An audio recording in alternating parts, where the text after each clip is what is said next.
Okay, welcome to another Conversation with Kevin podcast. So today's guest, I'm super excited to have some conversations with this young lady. She's a exceptional human being and has always had some stories. So yeah, you'll really enjoy this episode. So Ismene is a psychotherapist by trade and has decided to sort of go with her intuition would be the best way I would say. And this is what inspires me so much, is that when we always make that leap, there is masses and masses of uncertainty and we're not sure which direction we're going to go. And to be fair, a lot of us don't do that. They don't answer that calling or that nagging. And because it's unfamiliar, it feels unsafe, and yet there's so much reward at the end of that, and freedom, I guess.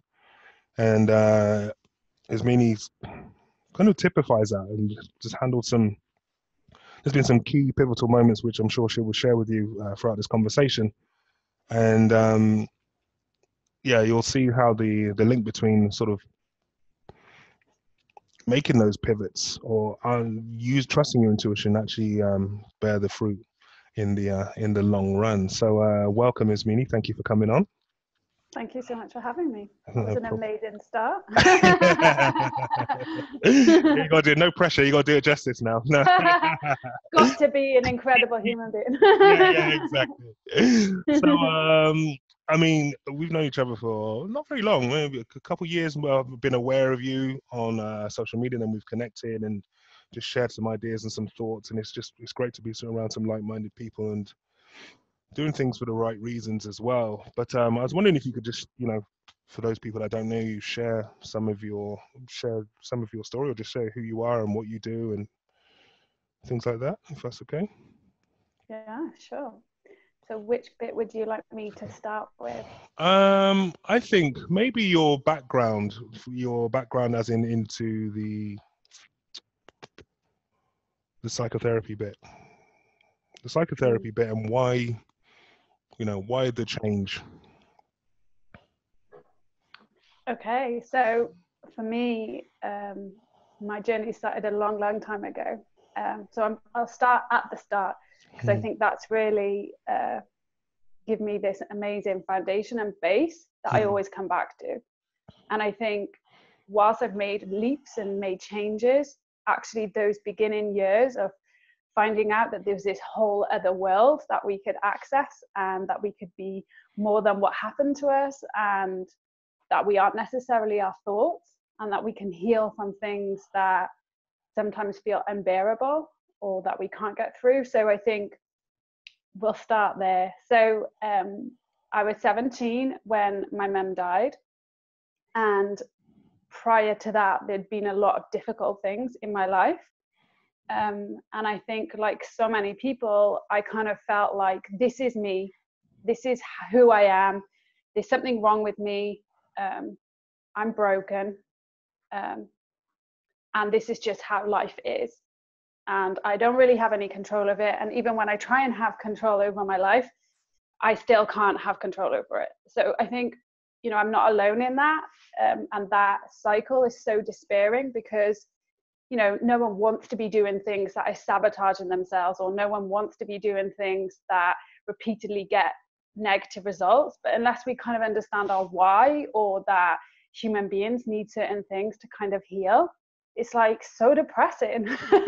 Because we really try, and I really believe that most people, well, actually everyone, is trying their best at all points, but we can only kind of make the leaps or the transitions with the resources and the information that we've got at the time.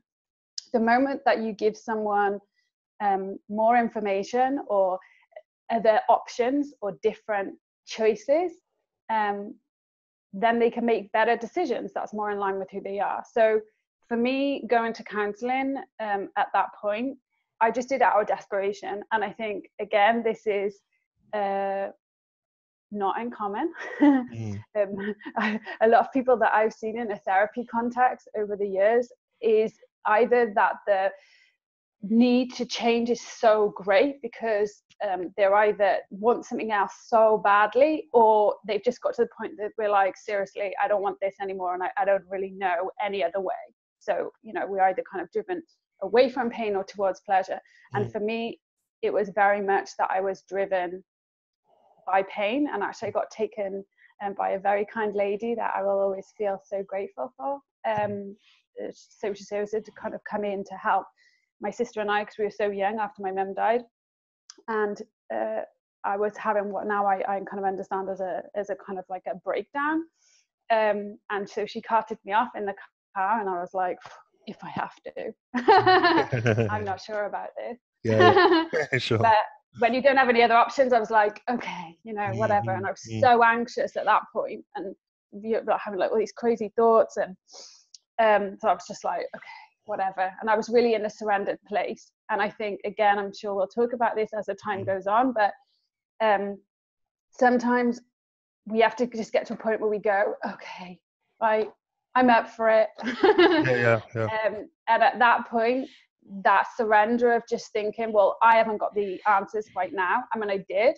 That the counselling journey was kind of like going back to what I did have inside me. But at that point, I thought, I don't know. I'm really struggling, and I don't know what else to do. And that process ended up being the start of something so completely new for me. I mean, I went there because my mum died, and I had problem with drugs at the time, and there was lots of different things that were going on in my life, and I felt horrendous.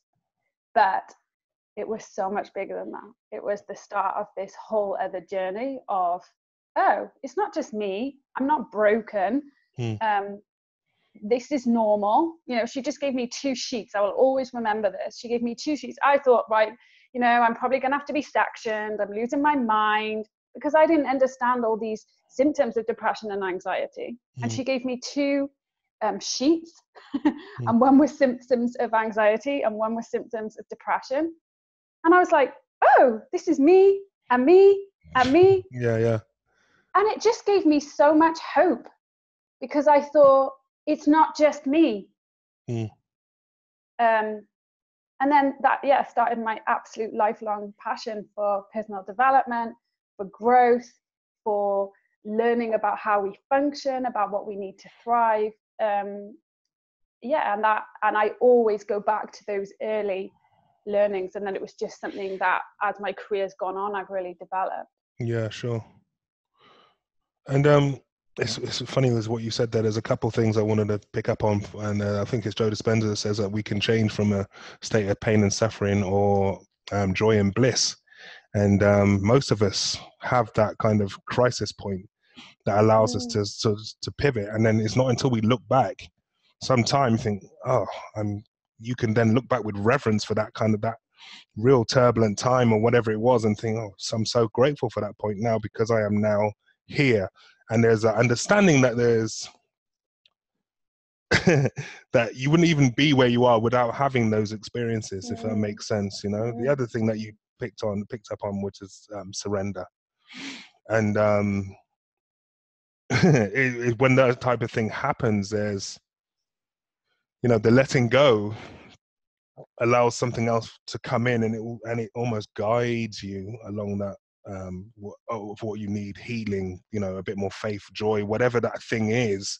It's so hard to articulate, and b control, but it's the surrender of that control that allows you to the magic to happen. And it's ridiculously simple, which is why we find it so complex, because I feel like it's almost beyond us, if that makes sense. Yeah, absolutely.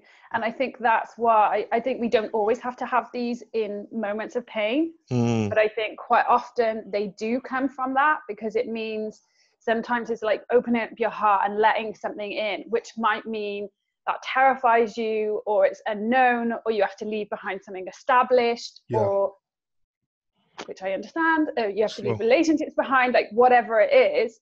We're so resistant to it, because we're like, no, not going to do it. But it's almost that we get to a point where it's so bad that we go like, okay, we're up for it. We've got to be open to it. Yeah. But I think quite often that does happen either through suffering or extreme pain, that we just let go and say, okay, what will be, let's get into flow. Yeah. What's next? Yeah. And it's interesting because it can be tempting to hold on to that pain because it's a source of identity as well, right? It's like, well, Yeah. I may hold that, and now I want to play that because at least I know who I am in this moment, Mm, you know, which mm, is, and like you say, there's I use the word faith again, and it has no religious connotations to it, but it is that faith in letting go and surrendering that will allow you to, that kind of sense of freedom. And it's a brave thing to do. I think it really is. Um, I wanted to follow on from what you've just said with the pivots that you came about. So how did you know? So you got this passion for personal development. You build a really successful practice in Bristol, and then you're like, no, I want to do something else now. This isn't for me. How did you know? And then how did you even start pursuing um, well, even I hadn't seen that coming. that? um, well, I think like anything, I think we can have these big breakthroughs, but I think with anything, when we look back, actually it's been drip feeding for a while. Mm. Um, and I think for me, when I went through a huge breakup, the biggest breakup I've ever been in, about 18 months ago, so much of who I thought I was started to change. The things that I thought that I needed and I wanted, all of a sudden started to change. And again, going back to these big points, like I was meant to be getting married, we just bought a house. The kind of thoughts about, you know, am I going to be a mother? I'm going to be in a family. So you have a very clear idea, or I did, you know, I was very stuck. I've changed since then, of having like a 5-year plan, and these are going to be my goals, and this is what exactly is going to happen. So for me, through that whole breakup, I had to re-figure out who I was now. So if I wasn't going to be that person, who am I now? And at that point, I think I'd been in private practice for 6 years, loved it, loved my clients, something I was and still am very passionate about. But bit by bit by bit, through that process of breaking down who I thought that I was, I went to Bali. I know I told you. So I went to Bali then in the December for 3 weeks and went off on my own. I really know where I was going. And it's just a really strange story, but it's an important story. And at the time, then I started to think, okay, so what does my next chapter look like? And I think the other thing is that when we're in extreme pain or extreme joy, our heart is really open, and we're really, really, really connected to our truth. Because I think when we're in pain or we're going through a process, we haven't kind of got that. I think the rest of the time we're like, oh, I'm thinking about this and I've got this to do. But there's something about being in pain, or we're so present because we're constantly driven back to, this is how I feel in the moment, because it's really big. Sure. So I think at that point of my life, I was like really in my own truth all the time, which was quite intense. Yeah. But I'd kind of gone to this waterfall, and it was amazing. And I got down to the bottom, and this is where it started to kind of drip in. So this is like December, and I think before I gone to Ubud, so probably just before Christmas, maybe like the 23rd of December or something. That's very exact, but I think it was. And just going down to this waterfall and really kind of being at this point of thinking, okay, so if not that, what? You know, what is this next stage of my life? I'm really wanting to think about that as the coming of the end of the year, and thinking I'm just going into a brand new year, and what does that look like for me? And you know, I remember sitting in front of this incredible waterfall and looking at that water just rushing off, so brave, like I'm just going to go over the top and I'm going to fall and not worry about it. And I just started to hear this, like, into my intuition being really, really strong, and like, leap and I'll catch you, leap and I'll catch you. And I'm thinking, I'm probably having some kind of psychotic break here. The stress is too much. Yeah. And it was really, really clear, really, really clear. And anyway, I just kind of clocked it. And then, you know, I was starting to have these visions about a different career. And I was thinking, no chance. I've just gone through all this stuff. There's no way I'm changing my career. You know, I'm going to really hold on to that. That's my security, it's my identity. It's something I've been working for 10 years. Yeah. Ha ha ha. Little did I know. Yeah. So anyway, I came back, carried on, you know, kind of all this self-inquiry and working things out. And then I don't know what it was. I was kind of really guided. Oh, I know what it was. Yeah, so I think this is a thing. This is a really long-winded way of saying this, but I think I followed the breadcrumbs. So we're all looking for the exact answers, and we want to know exactly how it plans out, and we want to know deadlines and outcomes. But actually, in my experience of life, and certainly working with clients, it happens in these tiny little moments. And it's like finding it and following the breadcrumbs. And then for me, the next one was going to a meeting with what wasn't a meeting, it was like a workshop with Lydia, who ended up going and doing my website. She owns a branding agency, and she was talking about this kind of journey of how we move from being one practitioner into kind of the next stage of our lives. And she was using language that I hadn't kind of figured out yet. And then, yeah, it just started kind of unraveling then from that point in January, where I just, what had started off as a whisper, started getting really loud, like so loud that actually my hair started falling out. And then one day I just came downstairs and just at 2:00 in the morning and was like, okay, what is going on? Like my hair won't stop falling out, and just wrote from 2 till 6 in the morning in my journal. And it was like, we've got to change, we've got to change, we've got to change, we've got to change, we've got to change. Oh, really? That was a theme that kept coming up? Yeah. Oh, wow. Yeah. Okay. That I'm ready for. And then all of a sudden, and that was like, I don't know, months later, maybe like 3-4 months later, suddenly the waterfall came into my mind like that, which was, this is what it's saying. Because at the time I was like, this is insanity. This is my only income. I'm now living in a house on my own that I've got bills to pay, I've got a mortgage to pay, I've got chickens to pay for. This is absolute crazy. But actually listening to that call, it was like, no, this is what I'm absolutely meant to do. Amazing. How long did that take to actually acknowledge that calling? How long was that period? I'm just curious. Because we're very good at ignoring things, aren't we? Oh yeah, well, and honestly, but our unconscious mind is so clever. Had my hair not fallen out for 6 weeks, I love my hair. yeah, sure. But I had to like keep thinking, like, seriously, what is going on? And you know what? The moment that I made that decision, my hair stopped falling out in 3 days. It had been falling out for 6 weeks. Right. Fascinating. Yeah. It literally, once I sent that email to my clients and said, I'm going to be finishing my private practice in the way that you know it, I'm going to be changing to this new way of working later on in the year, my hair stopped falling out. Amazing. So I think that process was from like December. I think I made the decision to leave in June. I remember seeing that announcement. Yeah, I was thinking, wow, I think I commented and said, that's congratulations, that's super brave and everything else. But so obviously now you're working with clients, and you mentioned about goals and everything, outcomes, and defining them and setting them and having these little markers. And yet there's something not as structured as that's been going on, and there's something not as target orientated that needs to be kind of acknowledged, touched on, and obviously and followed to a degree as well, in order to get those. As much as we'd like to take complete ownership for our achievements, there seems sometimes, again, this is part of the surrender and part of something else. How do you balance the two?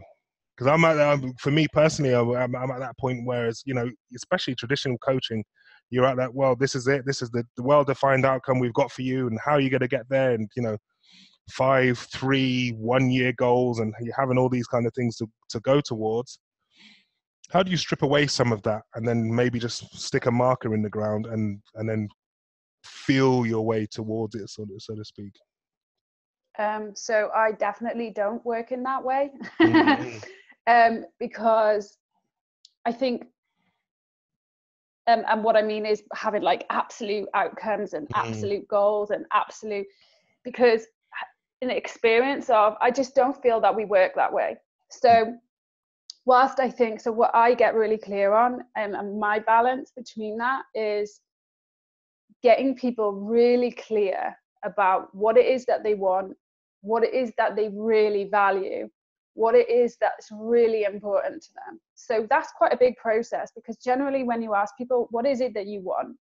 They look at me and they're like, I don't know. And they'll start telling me what they don't want. And I go, okay, so that's great, but what do you want? But most people are not in, you know, we haven't been educated to think about what is it that I want, what is it that lights me up, what is it that's important to me.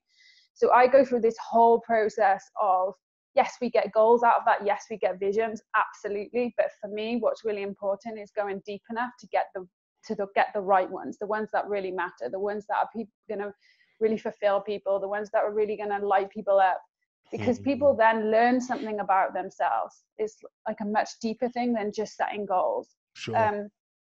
And then I think my experience is, and I think this is where it's lovely having the counseling and the coaching. For me, I work very much between those models. Sure. And also then the kind of like meditation, I kind of really entwine all those things, because my experience is then once you get people really clear on what it is that they want, what it is that they really desire, who they really are, that's what we're talking about. Then when we create a vision on that, I think that just naturally then starts to propel people towards that vision. So do I want people to stay focused on what it is that they want? Do people need to take inspired action on what they want? Absolutely, because otherwise our dreams just stay on paper. Yeah. Sometimes I don't even get that far. But I think what that does is create this transformational process, because if you really focus on what you want, so for example, if someone feels like they want to contribute something in the world and what they're really passionate about, that will take them on a journey way bigger than anything that I can put in a 5-year plan. For sure. No, for sure. So what I try and get people to do is create really clear visions, and they get very flexible about how they get there. Because things just drop in. That's so exciting, isn't it? Yeah, it is. I'm so glad you touched on it as well, because I've come again, my training was come from a very similar to you, I guess, from a very cerebral space, when actually what I've discovered in my own personal journey is that you have to you include the body, but there, so you include this energy or this field that we all connect with. And what you're talking about there is, in my mind at least, is, I love that you use the word visions as well, but it's alignment. It's an alignment process, because because a lot of us will, and the reason why I like that outside those 5-year plans as well is because, or those that rigid goal setting, is sometimes those goals that we set aren't even ours to own. They're somebody else's.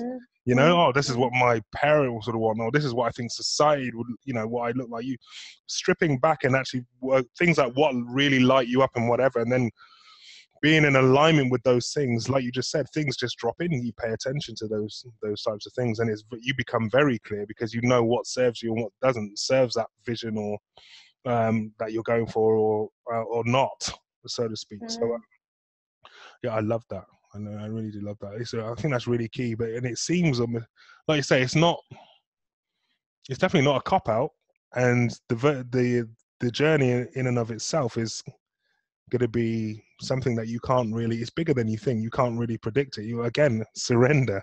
You're letting it go to something else, and it will be things that come about for you are always bigger than you, and you can't really predict that. You can't really. So I knew that was going to happen. You probably did, but not in the way in which it comes about, if that makes sense. Yeah. And I think actually that way of life takes the most bravery. For sure. Because actually it does mean, and a big part of my work is really like helping people unravel their beliefs. So exactly what you were saying, like, is this mine? Am I trying to do this because I'm trying to be accepted? Am I doing this because I'm worried what people will think? Am I doing this because I'm trying to fit in? So actually I think living life on your terms and success in a way that is meaningful to you will be different to everyone else. And that takes enormous bravery. Because it's like staying focused on, this is who I am. this is what I want to do in life, this is how I want to live, this is what's important to me, is, I think, the most brave thing, because that brings up so much insecurity as well. Yeah, for sure. We're like, oh my God, and self-doubt. And Yeah, but if you really look at anyone truly successful, and what I mean by that is like really gone out and contributed something that they feel that's really valuable, or living in a way that is really fulfilling for them, they're all so completely living, like you said, in their own alignment. They're voicing their message, they're living in a way that suits them.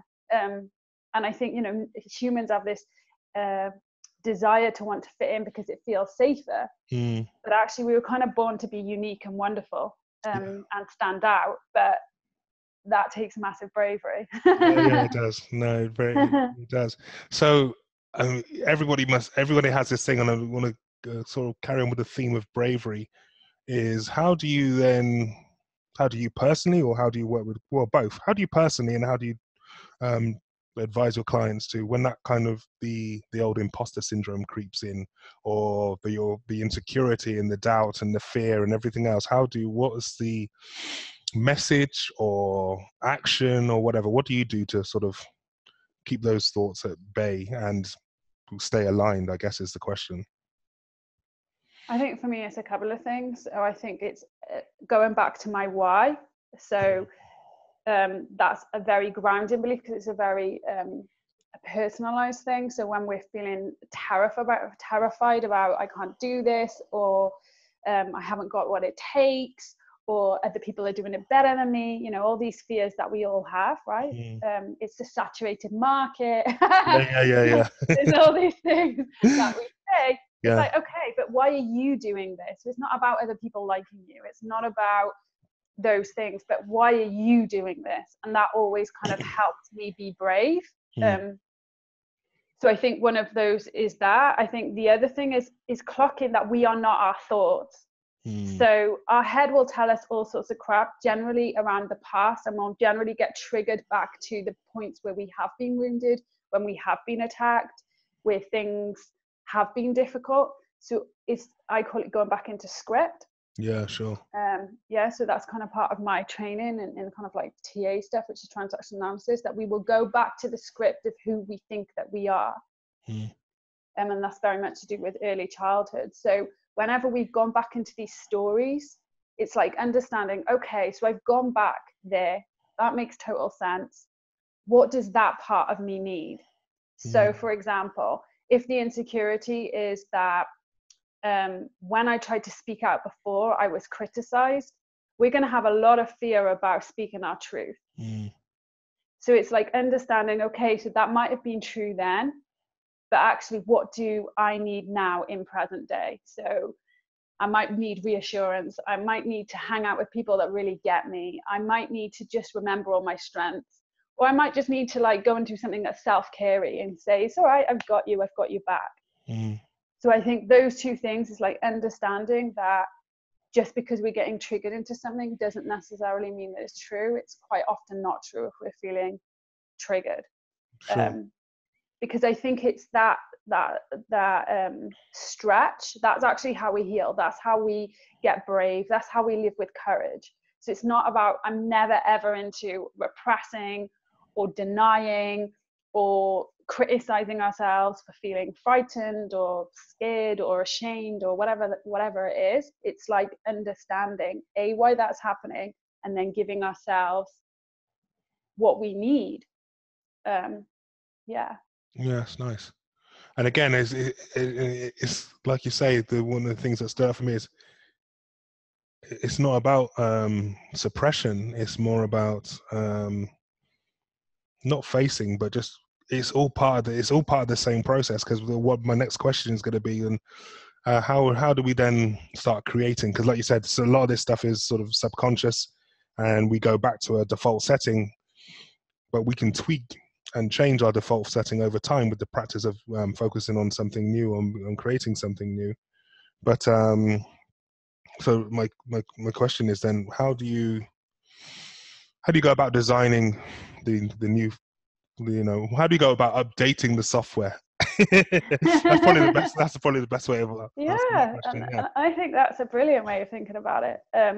Yeah, you know, it's like you've got to put new data in. You know, if you're thinking about a computer, if you're putting all the same data in, you know, people are like, oh, I don't know why I keep behaving like this. I don't know why I keep getting the same results. Like, honey, it's because you need to put new things in. So I think it's, again, about updating your thoughts in the sense that, you know, if a thought or a behavior is not working for you, because we will generally feel dreadful. And we know, it's very clear that when we have kind of like really negative thoughts, and we treat ourselves really badly, and we eat really badly, and we don't take care of our bodies, and we're stuck in consuming ourselves with negativity, we 100% know that that makes us feel bad. We all have evidence, and I think most people, or everyone, would agree with that. Whereas what doesn't happen, and people are like, oh, I don't know if it's going to be okay, but it's exactly the same logic, that if that makes you feel bad, if you start inputting great things, so, you know, feeding your mind, we often talk about feeding our body, most people know about healthy eating, but, you know, let's talk about feeding our minds with things. So, you know, a big part of that, I think, is around listening to things like this, being willing to open your mind, immersion, so learning, you know, read books, watch videos, do things that make you feel good, developing practices that are really nourishing. So for me, my morning routine, just talking about this before the call, my new thing is chanting. I love it. And then I think the other thing that's really important and isn't often talked about either, is, okay, so imagine our script is, when I expressed myself as a young person, I felt that people didn't like me. So the way that I adapted to that situation was to become small, to become a people pleaser, to agree with everyone. So the way that we would shift that is by doing something different. So let's use that example. So if I get triggered into a situation where I feel like I can't voice my truth, I can't be myself, I want to go small in some way, the way that we heal is by clocking that, understanding that that's what's happening, and then being willing to do something different. So if I really like myself, how would I behave instead? So I would just go out into the world and I would share things. And if I'm a people pleaser, then if I really like myself, I would remember that my needs are important, and I would sometimes say no. So that's all we need to be willing to do.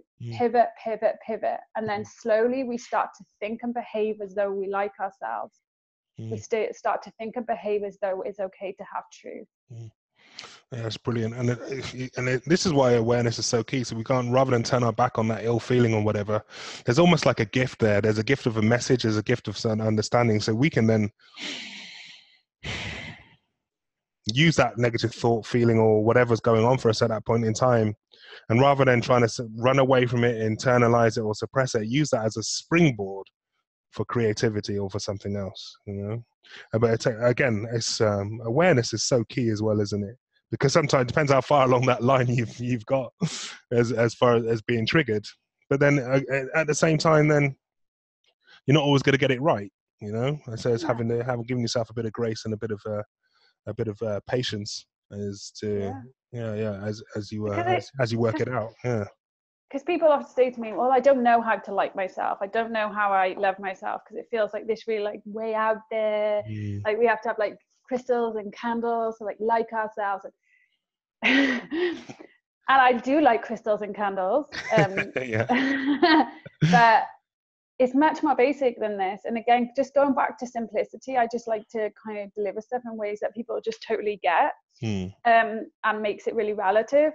The thing is, we do know this because we're relating to people all the time. If we have friends and we actually like them and get on with them, we've got partners, we've got family, but also, you know, just in day to day, we know what feels good and we know what doesn't. And generally, we know to have a good friendship, for example, we have to turn up for that person.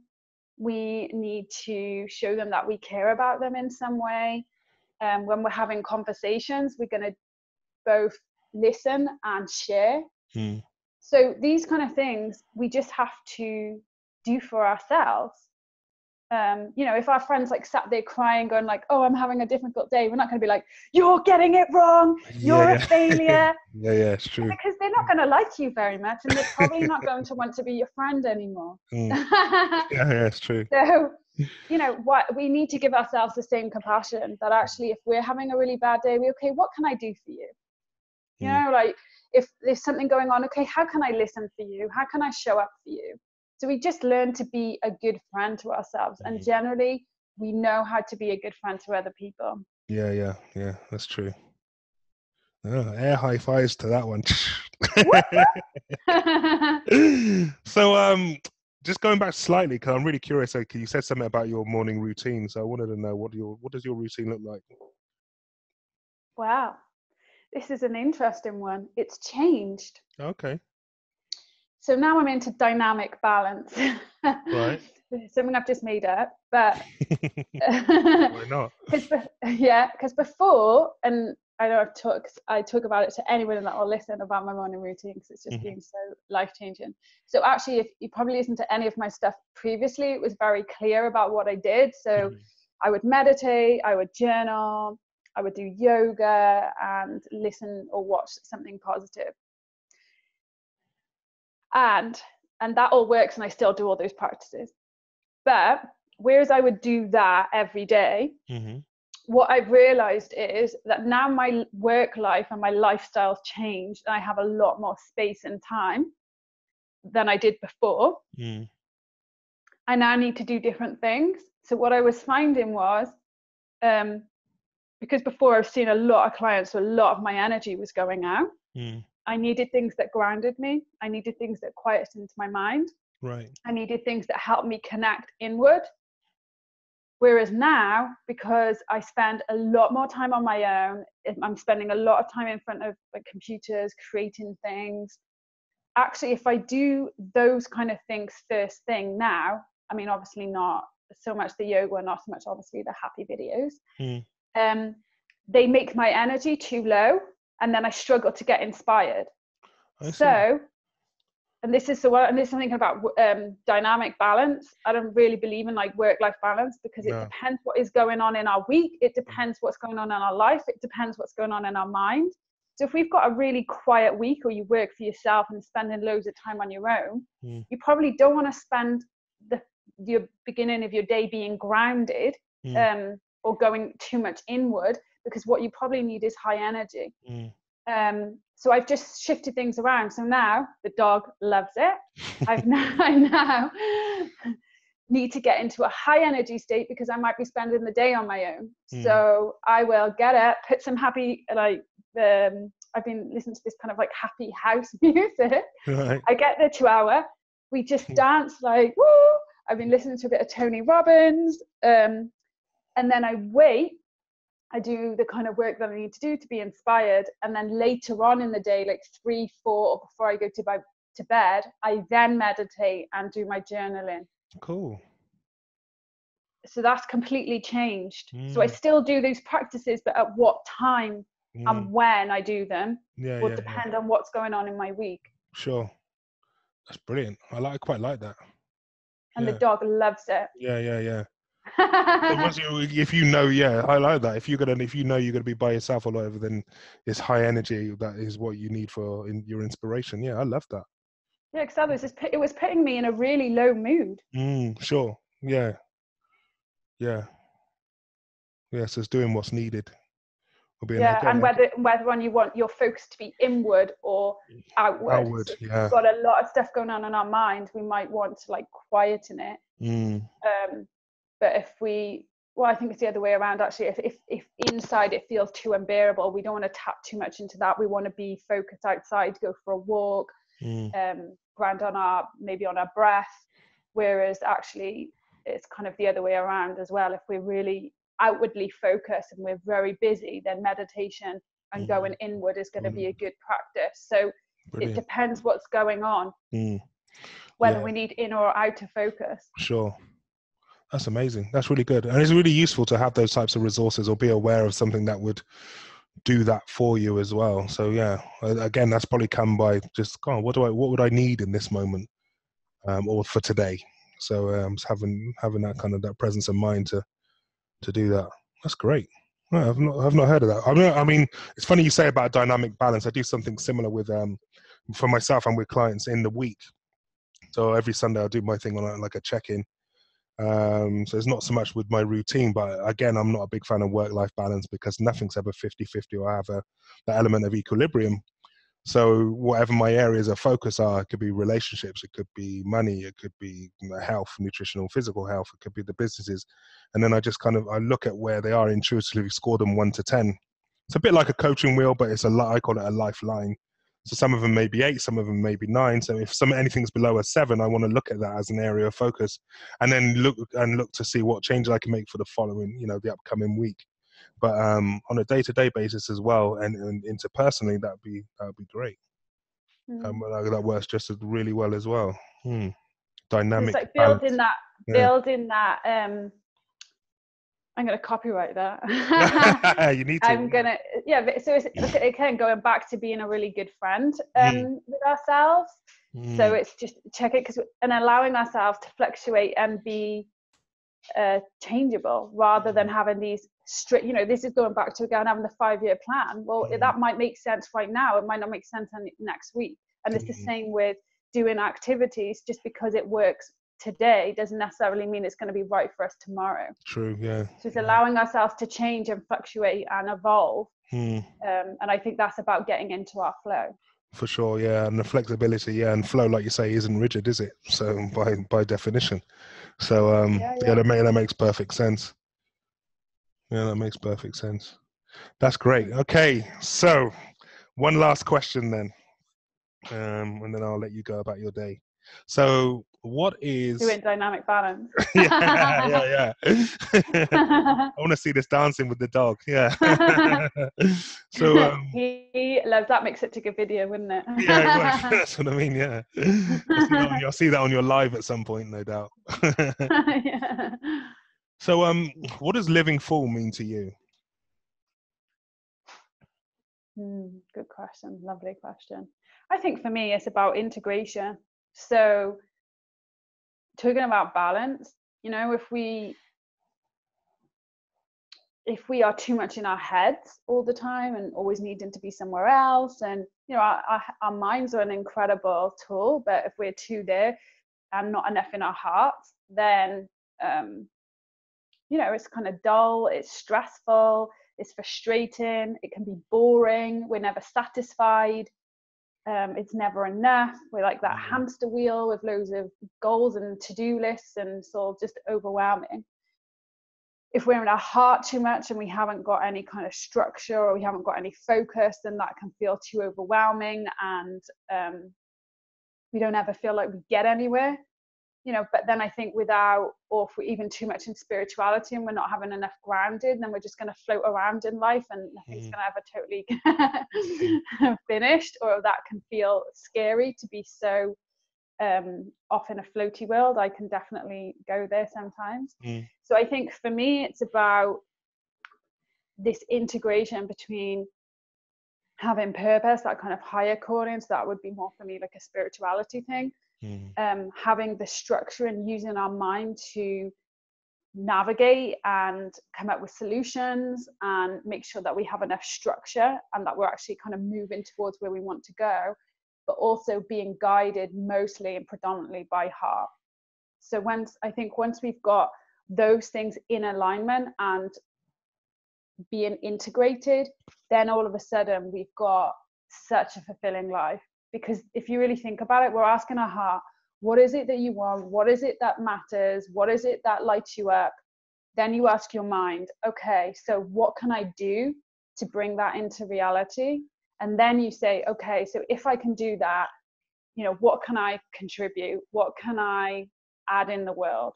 And then that gives us purpose. So all of a sudden, then we're living like such a rich life. And then it doesn't matter if things are difficult or things come up, because our life then has meaning and purpose. Yeah.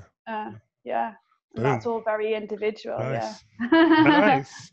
Strong finish. I love that. Thank you so much. So I just wanted to take this opportunity to sort of honor you, and I'm sure your clients will make a great benefit, and you know, everything that you're putting out, your content and everything else is always positive. But more importantly, you really do walk your talk. I mean, there's a lot of people that they talk a great game, but actually, they're not as congruent as their voice. Maybe they wish to be, but they're not. But because I knowing you purposely, and knowing that you're quite willing to share your journeys and your frustrations and your you know, your struggles, as well as your, actually more so than your wins. This is using them as a point of learning and how we can develop from them. It just goes to show that you are walking your talk, so to speak. So thank you very much for that, and thank you for your time as well. It's been great. I knew it would be, though. Yeah. Thank you so much. That's great. Thank you. Right. Let me